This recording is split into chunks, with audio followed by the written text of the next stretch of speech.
Saludos, buenas noches y bienvenidos una noche más, noche del lunes 11 de julio. Iniciamos la semana, una semana más, un día más aquí en Y, en la Y asturiana. Una jornada esta que lamentablemente viene marcada por el asesinato de una obetense de adopción ecuatoriana de nacimiento, una vecina del barrio de Ciudad Naranco, a manos de su expareja en una playa de Melilla. Un joven de nacionalidad marroquí, pues presuntamente acababa con su vida y después se entregaba en la comisaría del Cuerpo Nacional de Policía con el bebé de ambos en brazos, de 1 año de edad. Vaya, desde aquí nuestras condolencias tanto para sus familiares como para la comunidad ecuatoriana residente en Asturias. Una jornada esta en un programa en el que vamos a hablar de temas que esperamos sean de su interés, como es, por ejemplo, pues el gran número de casos de varicela que se están produciendo entre la población infantil, en toda Asturias y más concretamente en el área cuarta sanitaria, la correspondiente a la capital asturiana. Una jornada en la que también, vamos a hablar de distintos temas con profesionales de distintos colegios profesionales en nuestra región. Continuamos nuestro repaso semanal. En este caso vamos a hablar con los representantes de los ingenieros de caminos, canales y puertos. Y finalizaremos con una celebración asiática, oriental, más concretamente japonesa, que va a tener lugar en Gijón a finales de esta semana. El próximo día 16 hablaremos de la festividad Obón. Estos temas y más a partir de estos momentos en Y, en Es Asturias Televisión, en un programa que, como siempre, guarda un especial apartado para la solidaridad.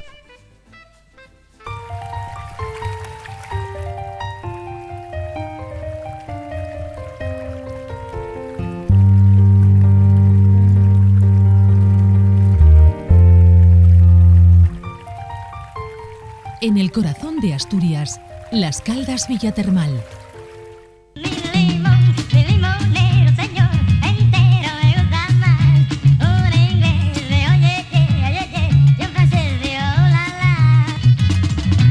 Solidaridad que, como siempre, nos trae en esta casa el Limón Game o Juego del Limón, cuyo fin es recaudar unos fondos muy modestos para personas que lo necesitan, y mucho. Se trata de ancianos que malviven en estos momentos en un asilo, unas condiciones muy precarias en los campamentos de refugiados situados al norte de India. La ayuda internacional poquito a poco va decentando lo que son esas instalaciones para que tengan una vida más digna. ¿Cómo participar? Nuestros invitados y colaboradores de esta noche, con una moneda muy similar a esta, 10 céntimos, 20 céntimos, euro, 2 euros, medio euro, tienen que tratar de colocarla sobre el limón que flota en el agua contenida en esta vasija. Si la moneda se queda ahí, quien lo consiga gana una estancia fascinante en Las Caldas Villatermal. Que la moneda se va al fondo, esos son los fondos destinados a la solidaridad. Vamos a hacer una prueba, en este caso. No, la moneda ha dicho no y se ha ido al fondo, con lo cual, fondos solidarios. Seguro que nuestros invitados y colaboradores de esta noche van a tener más suerte en esta ocasión que yo. No nos demoramos más, cabecera y comenzamos.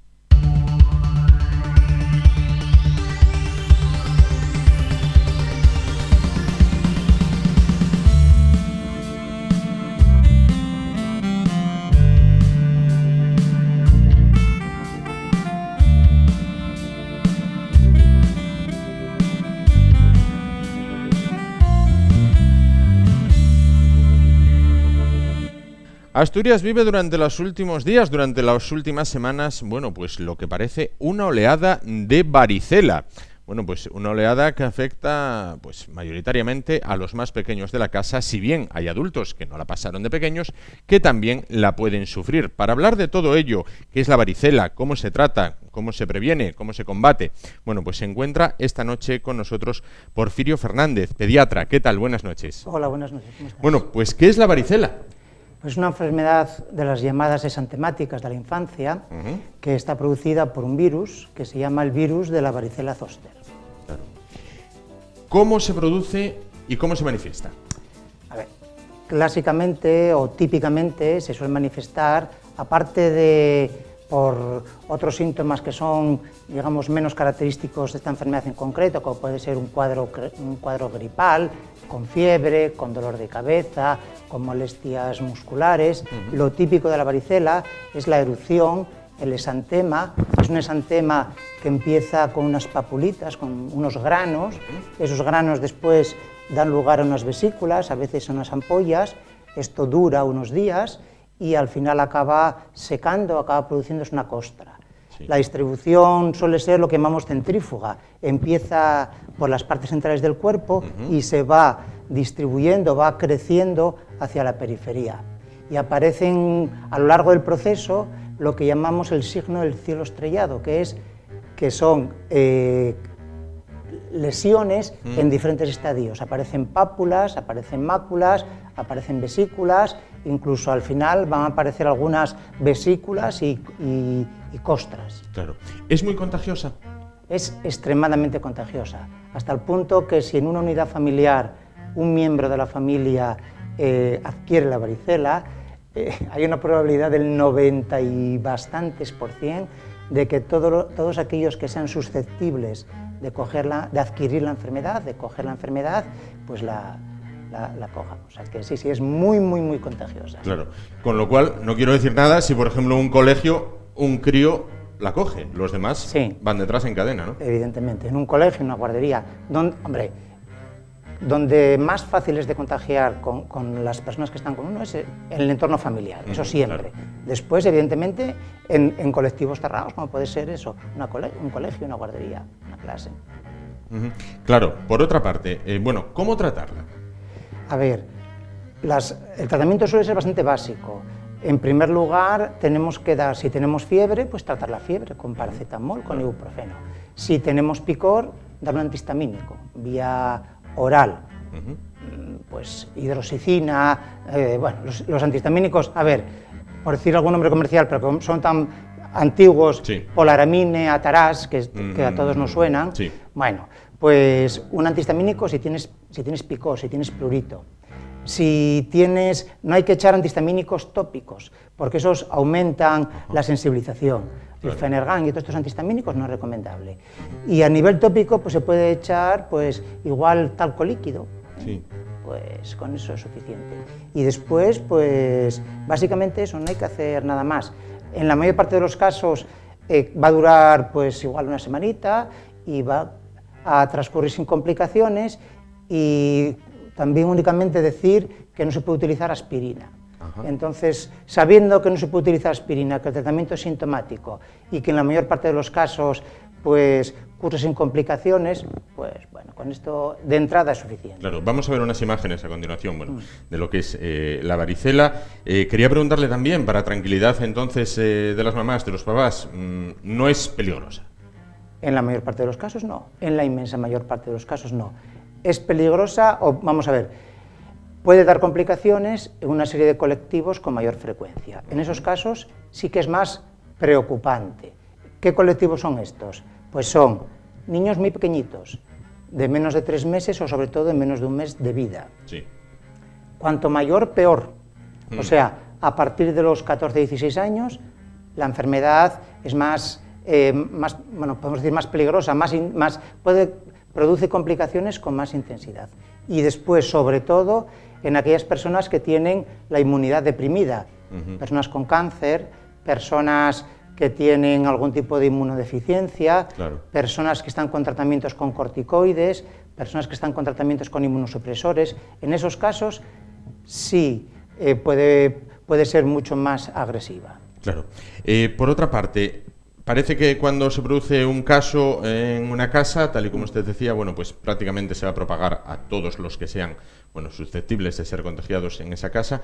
Hay este tema de las abuelas, si hay más de un niño en casa, es decir, bueno, mete rápido al que no la tiene en la cama con para que la pasen los dos juntos. ¿Eso está bien hecho o...? No, es una auténtica salvajada. ¿Es una auténtica salvajada? Claro, porque, claro, a ver, en la inmensa mayoría de los casos no produce complicaciones, pero... Claro, pudiera ser el caso. Y puede ser letal. O sea, hay niños que mueren por varicela. Claro, muy pocos. Muy poquitos, muy poquitos. O sea, yo no... 25 años de profesión y no he visto ninguno, ni siquiera muy malito, claro. Pero este año en el mundo va a haber niños que mueren por varicela. Estamos hablando de incidencias muy bajitas, claro. Pero claro, esto es como la lotería. Si toca el de la abuela, claro. Claro, claro. Entonces, o sea, no, eso no se puede hacer. Claro. Luego, otro tema, no rascarse. Se insiste bastante a los niños. ¿Qué consecuencias puede tener que se rasquen los pobres con todos esos picores? A ver, el primero, que se sobreinfecte. Una de las complicaciones más frecuentes de la varicela es que esas lesiones cutáneas se sobreinfecten. Al rascarse, pues aumentas la probabilidad de que esas lesiones se sobreinfecten. Y después, que si tú rascas mucho, pues evidentemente también puedes incluso producir lesiones residuales, claro, cicatrices, lesiones cicatriciales. Pero sobre todo es por el tema de la sobreinfección. ¿Es bueno que se bañen cuando tienen la varicela? ¿Pueden bañarse? Es conveniente que se bañen. Un baño tibio relaja al niño, disminuye pues la probabilidad de sobreinfección, o sea, es conveniente bañar al niño. A pesar de ser un tema tan contagioso, lo hablábamos, en la unidad familiar, también en el cole o en la guardería, ¿se puede prevenir de algún modo? Se puede prevenir de diferentes modos. En primer lugar, tú puedes prevenir adquirir la enfermedad. ¿Cómo la adquieres? Aumentando la inmunidad frente a la enfermedad, o sea, vacunándote frente a la varicela. Eso digamos que es la prevención primaria. Si tú estás vacunado y tienes, sobre todo, ahora recomendamos 2 dosis de la vacuna, tienes muy poquitas probabilidades de adquirir la enfermedad. Y si la adquieres, en el caso raro que adquieres, probablemente sea de una intensidad muy bajita. A lo mejor igual 2 granitos o 3, nada. Claro. Después, una vez que tú eres susceptible de adquirir la enfermedad y tienes un paciente que está cercano a ti, pues lo que tienes que hacer es tomar medidas de prevención para intentar pues, no contraer la enfermedad. A ver, ¿cómo se transmite la varicela? Se transmite por el líquido que tienen las vesículas, está lleno de virus. Claro. O sea que por eso contraes la enfermedad, pero más frecuente que eso es a través de las gotitas del flujo, o sea, a través de la tos, como la gripe o cualquier otra enfermedad de estas que se transmite por vía aérea, es la forma más frecuente de transmisión. Y como además se transmite desde 3 días antes de empezar con las lesiones cutáneas, pues ahí está el problema, que es difícil de prevenir por eso. Claro, es una transmisión, digamos, silenciosa, ¿no? En Claro. un momento canta que pueda estar contagiándose. Bueno, la vacunación, supongo que como todas las vacunaciones, recomendable, ¿no? La Asociación Española de Pediatría, evidentemente yo soy un pediatra, pues tengo que recomendar, no puedo hacer otra cosa, sino recomendar la vacunación de la varicela. Claro. En el actual calendario vacunal de Asturias ha cambiado en abril de este año, de tal manera que todos aquellos niños que a partir de abril están cumpliendo 15 meses, se les está poniendo la primera dosis de la vacuna y a los 3 años se está poniendo la segunda dosis de la vacuna, con lo cual esos niños ya quedan vacunados de la varicela. Los niños que a partir de abril de este año vayan cumpliendo 3 años hasta los que cumplen 15 meses, van a recibir una dosis de varicela cuando cumplen los 3 años y recibirán la segunda dosis a los 10 años, que es a la edad que lo recibían hasta abril. Claro. Todos los niños de Asturias, que eran muy poquitos, porque a los 10 años más del 90% de los niños están inmunizados frente a la varicela. Este año hubo alguna complicación con la distribución de la vacuna. ¿Puede deberse a eso que se observe mayor número de casos? No, yo creo que, a ver, la varicela es una enfermedad endémica, o sea, siempre hay varicela. A lo largo de todo el año y todos los años hay varicela. Lo que pasa es que cada 3 años suele haber un brote epidémico, cada 2-3 años, claro. Y parece que este año toca brote epidémico. El tema de la vacuna de la varicela es un tema controvertido porque, a ver, primero ha estado en las farmacias con mayor parte de las vacunas, la han retirado de las farmacias, la han retirado de las farmacias durante unos años, hasta hace, yo creo que 3 años, hasta hace 3 años la gente podía comprarla en la farmacia, independientemente de que tú la recibieras si no habías contraído la enfermedad a los 10 años. ¿Qué pasa? La han retirado de las farmacias y la gente no se pudo vacunar, salvo la gente que la adquiría en el extranjero. A partir de febrero de este año, la gente que no le coge, pues no le encajan en estos supuestos, ¿no? Que he dicho yo ahora, puede adquirir en la farmacia. Es una vacuna que cuesta 40 y pico euros, son 2 dosis, bueno, bastante... Compensa. O sea que el que quiera vacunar a sus hijos, no hay ningún problema, va a la farmacia, adquiere la dosis de vacuna, pone el recuerdo a los 2 meses y ya está cubierto. Evidentemente, si ha pasado la enfermedad, pues ya no es necesario. Ya no es necesario. ¿Por qué no es necesario? Porque una vez que se pasa la enfermedad, vuelvo a apelar otra vez a las abuelas, dicen, una vez que ya la tuvo, ya no la va a volver a tener. ¿Esto también es así o no? Sí, en la inmensa mayoría de los casos, esta y otras enfermedades asintomáticas, una vez que adquieres la enfermedad, no suele repetirse la varicela como tal. Si se repite por el mismo bichito, por el mismo virus, os había dicho que se llamaba virus de la varicela zoster. Sí. Se llama así porque produce 2 cuadros clínicos diferentes. En la primoinfección, la primera vez que te infecta el bichito te produce el cuadro de la varicela. En sucesivas reactivaciones del virus, produce cuadros de zoster. Cuando te infecta el bichito, el sistema inmune crea una inmunidad que suele ser bastante eficaz frente a ese virus, hasta que en años posteriores o circunstancias muy concretas en las que te baja la inmunidad, ese virus que está en unos ganglios nerviosos se reactiva y produce cuadros que generalmente son cuadros de zoster, que son cuadros localizados, con bastante dolor y con vesiculitas similares a los de la varicela, pero que son cuadros similares. Pero la varicela como tal no se vuelve a producir porque el sistema inmune lo impide. Y en ese caso de la herpes zóster, que usted nos explicaba ahora, que afecta a mayores, ¿es más difícil de llevar que la que afecta a los niños o es similar? A ver, la varicela suele ser una enfermedad de la infancia, el herpes suele ser una enfermedad, en niños hay algún caso, pero sobre todo es en adultos o sobre todo más en ancianos. O sea, se asocia a disminuciones de la inmunidad. ¿Cuándo disminuye la inmunidad? Con la edad, en la vejez, disminuye a veces la inmunidad. Cuando está sometido a tratamientos con corticoides, con inmunosupresores, o a veces, pues, pequeños baches que hay inmunitarios. En esos momentos, cuanto más baje tu inmunidad, más agresivo va a poder ser el germen, y entonces más florido va a ser el cuadro clínico. Esos cuadros clínicos se suelen tratar sobre todo con analgésicos, porque suelen ser cuadros clínicos. Hago este gesto porque suele ocurrir aquí en el tórax, aparecen los dermatomas estos torácicos, y suele producir sobre todo dolor. Claro. Entonces suele necesitar bastante analgesia. Claro. Una vez que ya se ha manifestado la varicela en el chiquillo, volvemos otra vez a los niños, ¿no? Bueno, una vez que se ha manifestado la varicela en el chiquillo, ha pasado esa fase con unos picores tremendos, ya la cosa, los granitos van secando, digamos así. ¿Qué recomendaciones hay que seguir? ¿Hay que no exponerse al sol, en este caso? Bueno, cualquier lesión cutánea que implique que haya una regeneración importante de la piel, esa piel es extremadamente sensible. Los niños tenemos que ser muy cuidadosos con la exposición al sol de nuestros niños. Evidentemente, entre las 11 de la mañana y las 4 de la tarde, en ningún caso.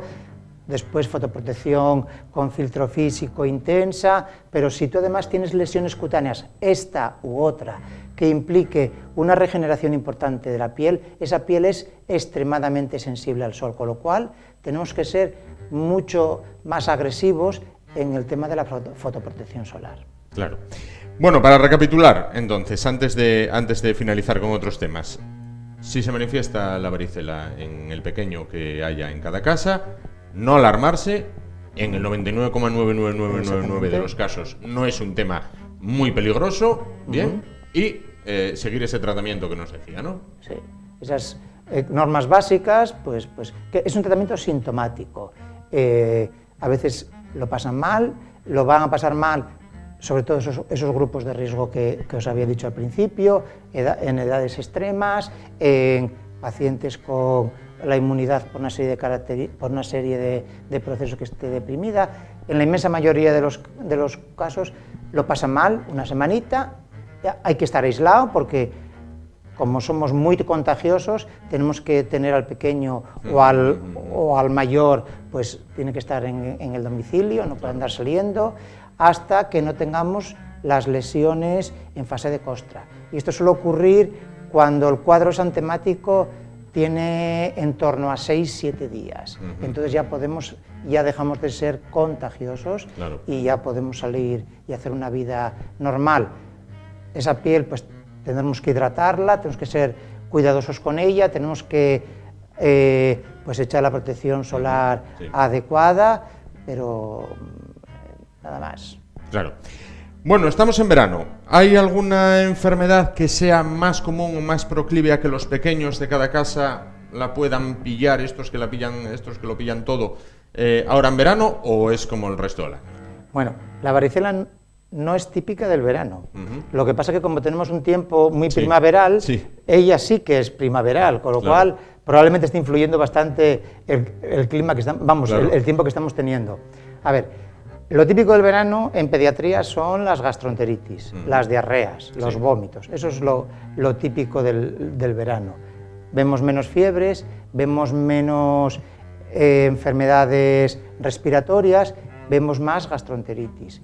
En la mayoría de los casos son víricas, igual que la mayoría del resto de procesos respiratorios de la infancia, y vemos alguna salmonela, ya poquitas. Alergias también, ¿no? Alergias, pero bueno, las alergias, si son estacionales, las vemos más en la primavera que en el verano. Sobre todo estamos hablando de los pólenes, de gramíneas. Sigue habiendo por el verano, pero cuando más hay es mayo y junio. Claro. A partir del 10-15 de julio, habitualmente en Asturias suele bajar bastante lo que es la alergia a pólenes. Después están los ácaros, que eso es lo que más tenemos a lo largo de todo el año, que también es estacional, pero menos estacional, son alérgenos que llamamos perennes, y por el verano, como hay menos humedad, también suele bajar un poquito. Claro. Para finalizar, usted como pediatra y con la experiencia acumulada de todos estos años y con el trato que tenga con sus colegas pediatras, ustedes muchas veces tienen que actuar casi de psicólogos ante los padres o madres que pueden llegar tremendamente alarmados porque el chiquillo tiene algo que no se sabe muy bien lo que es, y luego, una vez ya tranquilizado el padre o la madre, ponerse al tratamiento. Sí, muchas veces lo que hay que hacer es tranquilizarles, sin más. Me mandan simplemente información. Entonces hay veces que el problema es que en la Seguridad Social no siempre disponemos del tiempo necesario para que cuando salgan ya puedas haber dado toda esa información, ¿no? Claro. Pero muchas veces sí, es simplemente tranquilizarlos. Claro, claro. Una labor difícil, sin duda. Bueno, Porfirio Fernández, pediatra, muchísimas gracias por aclararnos todo cuando tiene que ver con la varicela.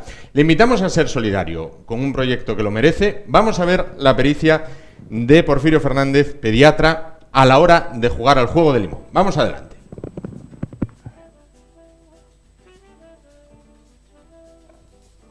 Abajo, en este caso. Duró más la moneda que cuando la poseyó, pero el resultado fue ese. Bueno, es para un fin solidario. Muchísimas gracias por participar. Muchísimas gracias, como le decía, por haber estado con nosotros esta noche y, bueno, contarnos todo acerca de la varicela y, sobre todo, recomendar paciencia a los padres cuando uno de sus pequeños lo sufre. Nosotros nos vamos a continuación a publicidad y después volvemos rápidamente para hablar con el decano del Colegio de Ingenieros de Caminos, Canales y Puertos en la demarcación de Asturias. Hasta ahora.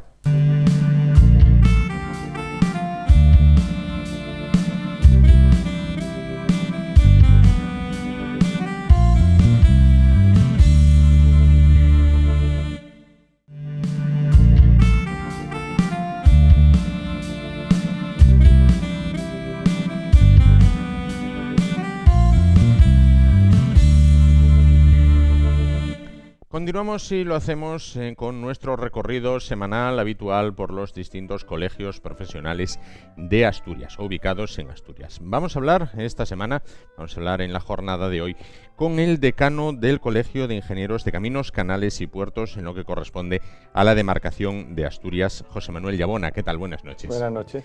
Bueno, pues ¿en qué momento se encuentra el colegio o esta demarcación en Asturias? Bueno, en primer lugar interesaría aclarar un poco cuál es la situación del colegio, ¿no?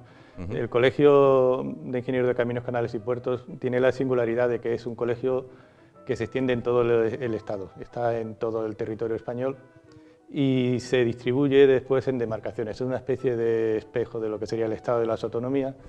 Pues tenemos una sede central en Madrid y después en cada una de las autonomías tenemos una demarcación. Y en Asturias pues nos toca una demarcación acorde más o menos con el tamaño en población y en territorio de la autonomía, ¿no? ¿Buen estado de salud del colegio El colegio ha tenido en general, o sea, lo que es el colegio a nivel de toda España, porque las cuentas del colegio se cierran al nivel de todo el territorio, ¿no? Pues ha tenido un pasado, digamos, mucho más esplendoroso del que tenemos ahora y ha tenido un momento difícil sobre los 2010 o 2013, en que ha empezado a menguar uno de las fuentes de financiación del colegio, que son los ingresos por visado. El visado ha dejado de ser obligatorio, entonces ahí se ha notado una importante bajada de los ingresos. La otra fuente importante de los ingresos son las cuotas colegiales, que eso en principio se mantiene. Pero la merma en el visado pues, ha provocado una situación difícil que ha obligado al colegio a reestructurarse y incluso a hacer algún expediente de regulación de empleo. Claro. Expediente temporal, ha tenido que reducir su plantilla, a deshacerse de algunos activos y ahora yo creo que estamos un poco alcanzando la estabilidad. No creo que estemos todavía sin pérdidas, pero casi podríamos decir que el colegio a nivel estatal está sin pérdidas, ¿no? Y a nivel de Asturias, a nivel autonómico, la nuestra es una demarcación subvencionada. Nosotros tenemos un presupuesto que gran parte de él, un 40%, pues nos lo aporta un fondo de compensación del resto de las demarcaciones. O sea, hay otras demarcaciones, digamos, con superávit, la nuestra, para poder subsistir, necesita la ayuda de otras demarcaciones. ¿Por qué el fin del visado? Fue una cuestión legal, ya dejó de ser obligatorio, entonces ahora ya no es... Hay algunas cosas que siguen siendo obligatorias, pero antes era obligatorio, todos los trabajos profesionales se visaban y entonces era una fuente de ingreso más segura. Bueno, también merma los ingresos por visado cuando se reduce los trabajos, cuando disminuyen las obras y tal, ahí también se produce una merma importante, ¿no? Pero el visado se ve con una tendencia a la baja. ¿Cuántos colegiados tienen ustedes en Asturias? En Asturias somos unos 435 colegiados, sobre un total en toda España de unos 26.000. Estamos más o menos pues, en el 2% del país, que es más o menos cualquier ratio que hagamos de esta región es por donde anda, ¿no? El 2% de población, 2% de territorio, pues un poco menos, andamos un poco por debajo del 2% quizá. Claro. Comparativamente, nos decía antes, fuera de micro, con otras regiones del entorno, como puede ser Cantabria, muchos menos, ¿no? Sí, porque es que Cantabria, al tener una escuela de formación desde hace casi 50 años, ha creado muchos profesionales y al final muchos de ellos se han quedado allí, algunos relacionados con la universidad y otros a lo mejor tienen ahí su base para trabajar en otras partes. En Cantabria pues a lo mejor nos duplican en número o más incluso, cuando la comunidad autónoma pues es más pequeña que la asturiana, claro. ¿Qué actividades promueven ustedes para el colegiado en Asturias? Bueno, ahí las actividades de siempre, las típicas, que son las del visado, que es un elemento de control de los proyectos, de los trabajos, que da en primer lugar una garantía al cliente, ¿no? Que le asegura que el proyecto está acorde con la normativa y tal. Y después hay otras actividades que se trata de abrir, para compensar esa merma que hablamos del visado, pues abrir nuevos campos, como la acreditación profesional. Otro tipo de actividades que tratamos de buscar una fórmula también que pueda ayudar a la financiación del colegio. Y en otro apartado yo hablaría de un tercer tipo de actividades relacionadas con tratar de formar grupo, ¿no? De hacer que el colectivo sienta la presencia de ese colectivo. Entonces son actividades a lo mejor o más lúdicas, hacemos salidas de montaña, o sea, hacemos excursiones, hacemos conmemoración del patrón el día que toca o de Navidad y también tratamos de buscar formación para los colegiados en lo que se refiere a Asturias, digamos que a pequeña escala, ¿no? Buscamos, pues hacemos el curso de 20 horas o de... Claro. Que pueda la gente del entorno acercarse a la demarcación o donde organicemos el curso, y allí ponemos la posibilidad de seguir esta formación, porque la gran formación también se puede organizar desde otras demarcaciones, ¿no? O sea, un simposio de interés, pues a lo mejor no lo organizaríamos de la demarcación de Asturias, sino sería desde la sede, ¿no? Entonces podríamos compaginar. Nosotros somos como un complemento a lo mejor de lo que pudiera hacer desde la sede central. ¿Qué grado de empleo, por ende de paro, hay entre los colegiados asturianos? Pues yo creo que Asturias va un poco a la par que en porcentaje que al resto del país, y el momento peor en lo que a empleo se refiere yo creo que fue hacia el 2011-2013, donde se hablaba de casi el 14 o el 15% de desempleo. Y yo creo que hoy andaremos en Asturias y en el país por el 7 o el 8% de desempleados. Aquí en Asturias eso se traduce en el orden de 30 y tantos compañeros en paro. Claro. ¿Hubo un tiempo en el que ustedes salían de la escuela y se colocaban? Pero yo ese ya no lo conocí. Sí lo hubo, sí. Ese ni lo conocí yo ni gente incluso mayor que yo. Hubo gente, yo no sé cuándo acabaría eso, pues a lo mejor en los años 50 igual, pero era una época en la que la dificultad estaba en ingresar. O sea, era una carrera que con el ingreso, digamos que ya tenías tu empleo para el ministerio y tal, ¿no? Claro. Y después la gente a lo mejor empezaba y dejaba el ministerio y se formaba como empresario y tal. Pero eso ya fue hace mucho tiempo. Yo creo que para encontrar a alguien que la haya vivido eso, muy atrás, ¿no? Sí, por lo menos está jubilado. Claro, claro. ¿Qué impacto de la caída de la obra pública ha tenido en el nivel de empleo de sus profesionales?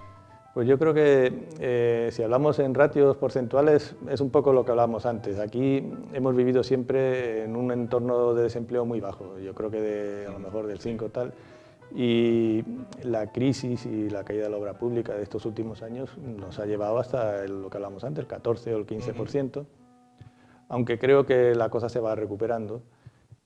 Y ha obligado a muchos profesionales a buscar salidas en otros países.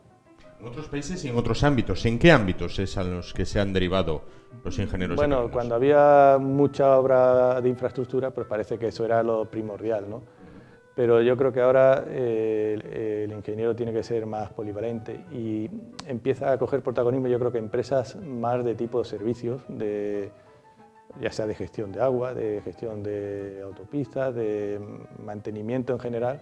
Yo creo que ahí tenemos una posibilidad con futuro, y también en cuestiones de energía. En las empresas energéticas, la energética siempre ha sido una especialidad de nuestra carrera, en principio asociada a la energía hidráulica, ¿no?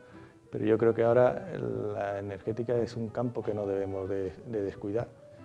Y después hay otros campos más científicos también, que siempre ha habido profesionales dedicados a cuestiones de gran desarrollo técnico, ¿no?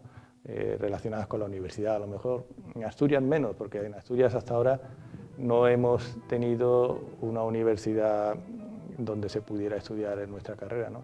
Entonces, en ese sentido, en Asturias estamos un poco más huérfanos, pero si vamos a Cantabria hay un gran desarrollo de actividad relacionado con la Universidad de Cantabria, ¿no? Algunos profesionales con el tema de la crisis también se han tenido que ir fuera, ¿no? Sí, claro. Con la crisis hemos visto compañeros muy cercanos pues, que se han ido, yo creo que en los últimos años, básicamente a América Latina, donde más a Perú o a Chile, es donde más compañeros se nos han ido, ¿no? Siempre la nuestra ha sido una profesión que siempre ha tenido una importante representación en el extranjero, desde siempre, ¿no? Y a lo mejor ahora pues se ha aumentado un poco esa presencia, a lo mejor por ahí, por esa parte del mundo, pero en Argelia o en el norte de África siempre hemos tenido presencia también, ¿no? Y en Estados Unidos también tenemos empresas donde vienen desarrollando desde hace tiempo un importante papel, y yo creo que con una reputación muy acreditada, ¿no? De eso quería hablarle. Las empresas españolas en el sector en general tienen muy buena reputación en el exterior, ¿no? Sin ir más lejos, obras emblemáticas como recientemente la del Canal de Panamá, Sí, ha corrido a cargo de empresas españolas. Sí, en concreto lo del Canal de Panamá era un holding que estaba liderado por Vías, que era una empresa española. Yo creo que la reputación de la obra pública de nuestras empresas fuera de España siempre ha sido muy importante. Y creo que eso es fruto un poco de los profesionales, porque esas empresas los que han llevado allá han sido estos profesionales que han organizado los equipos, que han dirigido la actividad en esos sitios, ¿no? Perú, Chile, bueno, Bolivia, bueno, Iberoamérica entero, parecería lógico por cuestión de idioma, Sí. pero esta reputación alcanza incluso a Estados Unidos, que es como decir jugar en primera división. Yo creo que sí. Y hace tiempo, vamos, desde siempre hemos visto empresas, pues a lo mejor del grupo Ferrovial o del grupo Dragados en Estados Unidos y haciendo obra de siempre y siguen haciendo obra. Ferrovial, por ejemplo, tiene la concesión de los aeropuertos en Inglaterra también. Yo creo que las grandes empresas españolas, incluso antes de esos periodos de fusión que hemos vivido hace a lo mejor 15 años así, ya tenían un prestigio en el extranjero. Y ahora, al haberse dimensionado con esas fusiones en un tamaño un poco mayor, lo siguen manteniendo y yo creo que son apreciadas, incluso, digamos, en países del primer mundo, no países, digamos, que podamos ir allí un poco a ayudar. Claro. Máster de Ingeniería Civil en el campus de Mieres. ¿Va hacia adelante? Bueno, parece que sí. Parece que es una realidad. De hecho, hablábamos esta mañana en una entrevista en el rectorado y parece que ya la prescripción ya está hecha, hay como 70 preinscritos y parece que, bueno, que las perspectivas de que se inicie en septiembre es una realidad. El máster para nosotros ha sido una alternativa con sentimientos contradictorios, porque por un lado, desde el punto de vista egoísta, pues para la demarcación de Asturias tener el máster aquí es una cosa importante, nos va a permitir relacionarnos con la universidad, que para los ingenieros que estamos en Asturias, por ejemplo, una actividad de investigadora o de doctorado, pues es difícil porque eso nos obliga a ir a una universidad donde se puedan hacer esos estudios.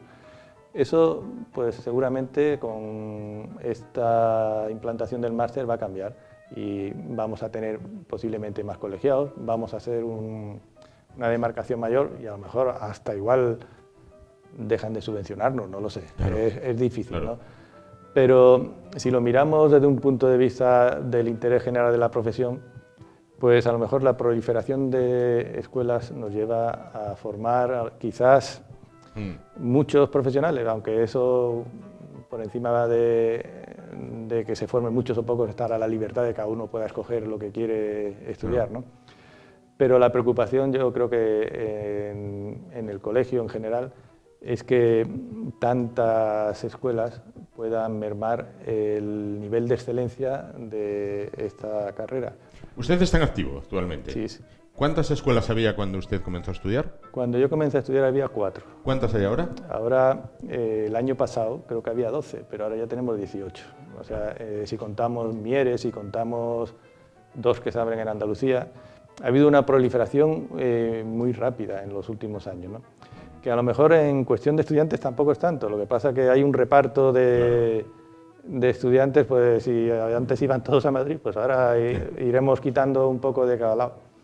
Pero parece que en los tiempos en que vivimos el trasladarse a Madrid no era el problema más grave, ¿no? Claro. Máxime cuando ahora parece que lo normal es estudiar fuera también, o sea, todo el mundo, ¿quién no hace un Erasmus o alguna cosa? Claro. Entonces, hablando de estudiantes, su carrera, pienso, tradicionalmente ha sido una carrera de hombres. ¿Está integrada la mujer ya en lo que son los estudios, lo que es la profesión? Yo creo que sí, aunque no se puede dejar de reconocer que tradicionalmente era un campo de hombres. De hecho, yo cuando estudié en el año 85 había 3 mujeres en una promoción de 150. Pero yo creo que hoy la cosa está bastante normalizada. No sabría decir cuáles son los ratios hoy, pero yo trabajo mucho con mujeres, yo tengo una hija que es ingeniero de caminos. Creo que la mujer se ha incorporado sin ningún problema y sin ninguna dificultad a trabajar en este campo. La puedes ver trabajando en obra, la puedes ver trabajando en oficina la puedes ver en cualquier sitio. Posiblemente siguen siendo minoría, pero porque hay que caminar unos años hasta que podamos equilibrar eso. Pero yo creo que si vamos a las aulas es posible que el número no esté muy desequilibrado. Como debe ser en este caso. Pues José Manuel Llavona, decano del Colegio de Ingenieros de Caminos, Canales y Puertos en la demarcación de Asturias, le invitamos a ser solidario con nosotros. Usted ha tenido que dar asignaturas que tengan que ver con esto, con no sé si mecánica de fluidos, si sí. Cuerpos, equilibrio estático, equilibrio... Bueno, estoy hablando a bulto, ¿eh? Pero una cosa es estudiar eso y otra cosa es lo que me va a pedir. Vamos a ver si tiene pericia en este caso y puede dejar la moneda ahí encima. Bueno, vamos allá. Vamos a intentarlo. El conocimiento teórico lo tiene. Vamos a ver ahora el práctico. Ahora veremos a ver la práctica. Vamos allá. El pulso tiembla. Bueno, ahí lo vemos. Ahí va. Abajo, en este caso. Bueno, lo importante es contribuir y participar en este fin solidario. Muchísimas gracias por estar esta noche con nosotros, por ayudarnos a recaudar esos pequeños fondos para personas que lo necesitan y por explicarnos, bueno, el momento que atraviesa su colegio y su profesión. Muchísimas gracias. Gracias a ustedes. Y nosotros nos vamos ahora a publicidad rápidamente para a la vuelta continuar con el programa de hoy. Hasta ahora.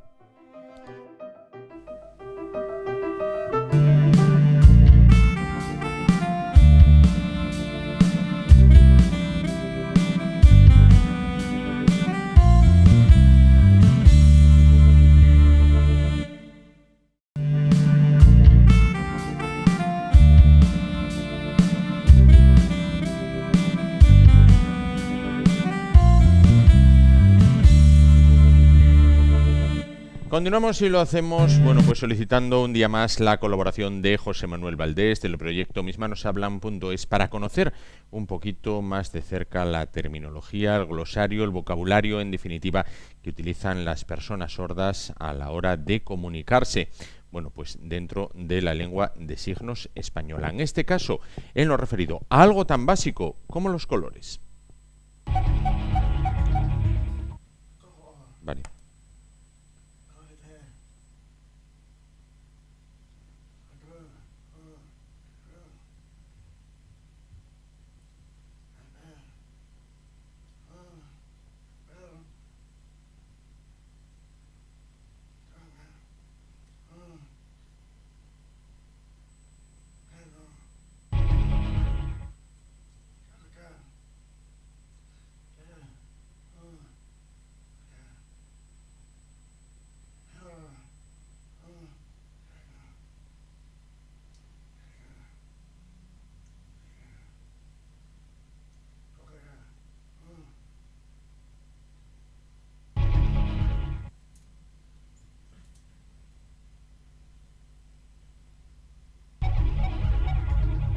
Y vamos ya con lo que es la última parte del programa de hoy y vamos a hablar de una costumbre ancestral, milenaria, podríamos casi decir, y de un país tremendamente lejano como es Japón. Vamos a hablar del Festival Obon, que se celebra, bueno, pues en el país del sol naciente y también va a tener su repercusión en Asturias el próximo día 16. Para hablar de todo ello se encuentra con nosotros Rubén González, presidente de la Asociación Asturasia. ¿Qué tal? Buenas noches. Buenas noches. Bueno, Rubén, ¿en qué consiste el Festival japonés Obon? ¿Qué es?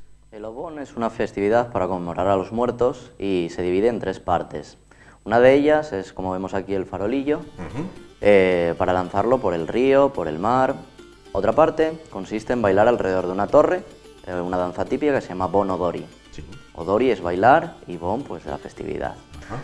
Y por último tenemos la otra parte, que es, por ejemplo, alrededor de las montañas de Kioto, se incendian en los montes, pese a que aquí esté muy mal visto, se incendian y se ponen diferentes kanji, como por ejemplo se pone grande, sol, me parece que era, no me acuerdo. Se ponen 5 kanjis diferentes. Los kanji son los ideogramas estos, como el que vemos ahí, sí. Y cada uno, pues bueno, significa una cosa. Y se dividen eso en 3 partes. Nosotros aquí en Gijón simplemente vamos a hacer la del lanzamiento de los farolillos, por cuestiones técnicas, de espacio y que no hay montaña en la playa, vaya. Claro. ¿Dónde y cuándo va a tener lugar lo que vais a celebrar en Gijón? El sábado 16 en la desembocadura del río Piles, ahí en la playa de San Lorenzo de Gijón. Con la experiencia de otros años os contáis bastantes personas, dentro Sí. de lo que cabe, quiero decir, una costumbre, bueno, de un país tan lejano como es Japón, pero así todo, bueno, pues tiene su parroquia, ¿no? Tiene su público, como vemos aquí en las imágenes. El año pasado nos sorprendió bastante porque, bueno, de primeras no pensábamos tener tanta repercusión, porque a pesar de estar un par de meses antes publicitándolo y diciendo, oye, ya venir a comprar los farolillos, que la gente, si no se van a agotar allí y tal. Y bueno, el año pasado vinieron a tropel, al final, a última hora, a comprar los farolillos y hubo muchísima gente que se quedó sin ellos, a pesar de las advertencias. Este año seguimos con el mismo camino. Claro. Dime, parte fundamental para esta celebración, estos farolillos, bueno, aquí lo tenemos obviamente apagado, estos farolillos llevan una vela adentro, sobre la base de madera, bueno, entiendo que esa vela se enciende y hay que lanzarlo ya sea al río, ya sea al agua, ¿no? Eso es, y dejarlos que fluyan, que guíen el camino a los muertos. ¿Viene a ser lo que sería la festividad de difuntos en Occidente? Es lo que más se asemeja así al Día de Todos los Santos que tenemos aquí. No obstante, la gente oriental tiene una percepción distinta de la muerte de la que podemos tener en Occidente, ¿no? Sí, porque por ejemplo esta festividad es japonesa, pero tiene su tradición budista, es de origen budista. Y en otros países, por ejemplo, tienen celebraciones similares, pero tampoco llega a ser como esta. Por ejemplo, en China utilizan lo de quemar dinero. En Corea... No estamos aquí para eso, ¿eh? No, lo que hacen es compran dinero, es como dinero del Monopoly, lo compran para quemarlo. Con lo cual al final acaban quemando dinero de verdad. No, fíjate, no está el país para andar quemando dinero. No sé cómo los chinos andarán en plan de moneda, pero nosotros no andamos en esto. ¿Qué te digo? Al margen de esta celebración, de lo que tiene que ver, bueno, con los farolillos, bueno, soltándolos en el río o en el mar, ¿tenéis alguna celebración paralela alrededor? Sí, durante toda la tarde haremos bastantes juegos, llevaremos comida, que por ejemplo llevaré yo comida en mi nuevo negocio y tal que empecé de esto de importación de comida asiática, y llevaremos chuches y demás para que la gente lo pueda probar y oye, a ver si vuelven a triunfar. Claro, los productos orientales en líneas generales, como pueden ser los productos japoneses, ¿tienen aceptación en el público asturiano o se ven con una reticencia como diciendo qué cosa más rara lo que hace De esta primeras, por ejemplo, la bebida de aloe vera, que yo la recomiendo porque tuvo bastante éxito y demás, la gente se quedaba en plan, aloe vera, beber, uy, letras raras. Entonces, se quedaban tal, les dábamos a probar y decían, hostia, esto está buenísimo. Claro. Y luego ya a partir de ahí, pues coño, gustaba. Y el resto de comida, pues bueno, en este caso los Poki son bastante conocidos, como el Mikado, de toda la vida de chocolate aquí, pero sabor fresa o sabor chocolate blanco. Ah, claro. Oye, volviendo al farolillo, que bueno, creo que es la parte fundamental en este caso de esta celebración. Hay que escribirle, bueno, tú en este caso le escribiste con unos caracteres japoneses, cada uno puede escribir lo que quiera, ¿no? Sí, técnicamente cada uno puede escribir lo que quiera. El año pasado lo que me llamó muchísimo la atención fue que mucha gente escribió poemas, escribió haikus, escribieron sus nombres, dibujaron personajes de anime o cosas así, pero hubo un niño que especialmente me pidió que le escribiera el nombre de los abuelos. Y eso me llegó, porque luego el niño acabó soltando el farolillo al mar, después de haber explicado todo esto de en qué consistía la fiesta, la gente y tal. El niño se quedó con la copla y decidió echar el farolillo al mar porque sus abuelos habían muerto ese año. Claro, en memoria de sus abuelos fallecidos. No, bueno, en este caso tú pintaste en las dos caras de este prisma que tenemos aquí. Bueno, ¿qué es lo que trae? Por un lado, por aquí, vemos que trae Obon, que es el nombre de la festividad. Y por aquí, Asturias. En este caso nos dejas entonces dos caras libres para que podamos, bueno, pues en este caso poner lo que queramos en este caso y soltarlo, eso sí, en el agua. A ver si te veo allí. Vale, con lo cual habrá que buscar, bueno, pues un tiempo, ya sea allí en Gijón o en otro lugar de la costa, para, bueno, pues que todo fluya. Creo que esa es la idea, ¿no? Que todo fluya y que haya el camino, en este caso. Bueno, próximos proyectos, próximas celebraciones que tenéis en la agenda a corto, medio, largo plazo. Pues el mes que viene, por ejemplo, tenemos pensado hacer algo relativo al Pokémon GO, que acaba de salir ahora para móviles y tal, de forma piratilla. Y a lo largo del mes supongo que saldrá ya de forma definitiva para todos los usuarios. Entonces estamos pensando hacer un evento con ello. Oye, la comunidad asiática, bueno, tú estuviste hace unos meses junto con una chica de Japón, bueno, la comunidad asiática en Asturias, al margen de los chinos, que son, bueno, supongo, los mayoritarios, y estos estudiantes japoneses que cuando cursan estudios en la Universidad de Oviedo, hay más también de otros países, ¿no? Tenemos de Corea, tenemos de ay, ¿cómo se llama? Tailandia, quizás. De Tailandia y de Filipinas, por ejemplo, también. Hay bastante comunidad aquí. Y de más países. Rubén, el tiempo es el que manda. Tenemos que emplazarte para que próximamente nos visites con alguien de uno de esos 3 países: Corea, Tailandia o Filipinas, que hay que recordar que, aunque sea de una manera lejana, es un país con raíz española, en este caso. Rubén, no te invitamos a que sueltes el farolillo en este agua porque es poquita, no tendría calado este buque en este mar. Sí a que participes en el juego solidario, bueno, que tiene que ver también con los orientales, ya lo sabes, bueno, y que muestres tu pericia en este caso, para ver cómo se da el tema y a ver si todo fluye. Yo creo que me va a quedar igual que la otra vez. Oh, creo que te quedó incluso hasta más alejado que la otra vez. Sí. Rubén González, presidente de la Asociación Asturasia, muchísimas gracias por ser solidario con este pequeño proyecto que busca la solidaridad hacia los más necesitados y también, bueno, por acercarnos lo que va a ser la festividad japonesa del Obón que vais a celebrar en Gijón el próximo día 16. Bueno, festividad del Carmen, bueno, en este caso procesión marinera en muchas poblaciones de la costa asturiana. Vosotros, en este caso, os sumáis con esta costumbre milenaria del Japón. Muchísimas gracias, Rubén. De nada. Como gracias también les damos a ustedes por estar una noche más con nosotros y acompañarnos. Volvemos mañana, será a partir de las 10 de la noche, como siempre, aquí en Y, en esa Asturias Televisión. Gracias por su atención y muy buenas noches.